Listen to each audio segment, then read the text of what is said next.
Khanize sizothetha nge-latest episode kaUthando Nesthembu, which is season 7 episode 6, apho sibona uMaYeni kunye noMaKhumalo bekwi-dinner date. Siyayazi ke uMaKhumalo befuna ubuza uMaYeni ngento uMaYeni esithi uMpilo wathi uba yena kodwa makangathi mama kuye. Uthi ke uMaKhumalo yena yayingenguye owayethethe loo nto leyo kuMpilo, wachaza nokuba uMpilo isizathu soba engolahlobo noba wayengalo ke ngoko wayefika kwamsile kungoba uMpilo ukhule ehlala nomamakhe qha, so esazi umama ingumamakhe lo umzalayo. And then enye ingxaki ngoko efika pha kwamseleku zange ahlaliswe phansi axelele ukuthi naba omama balapha kwaye funeka uthe mama kubo bonke, kodwa ke still ayisusi laa nto yoba ethe kuthiwe angathi mama kuye. Ngubani lo wathi mangathi mama kuye? uMaKhumalo khangabe interested ke kuleyo into. Ndicinga uba kuba eyazi uba inoba yayingumama kaMpilo owathetha loo nto leyo, ngoba kaloku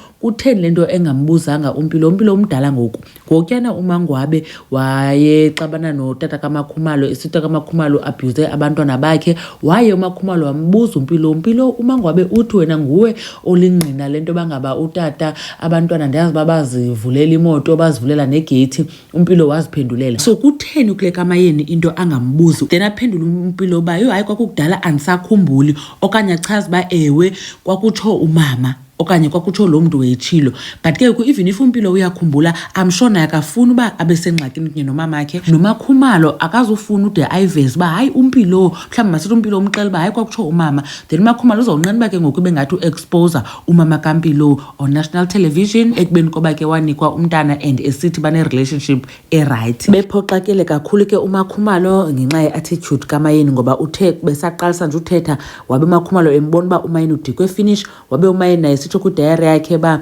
uThobile uzommoshela ixesha. uMaKhumalo ke uye watsho ke ba hayi MaYeni, le nto mna don't feel like nokumoshela ixesha ngoba ndiyabona uba le nto iyakutya. Nangona uMaYeni besithi yena le nto wayilungisa kwakudala waba right, wathi uMaKhumalo uba bekunjalo kaloku bungazumane umane uyivusa because inoba kukathathu umane eyithetha le nto uMaYeni. Hayi, khanitsho ke nina kuba nicinga ntoni ngoMaKhumalo kunye noMaYeni, le relationship yabo itekatekayo? Enkosi kakhulu ngokuthi nibukele le video. Umamgo uyanibona kwivideo elandelayo. Nisale kakuhle.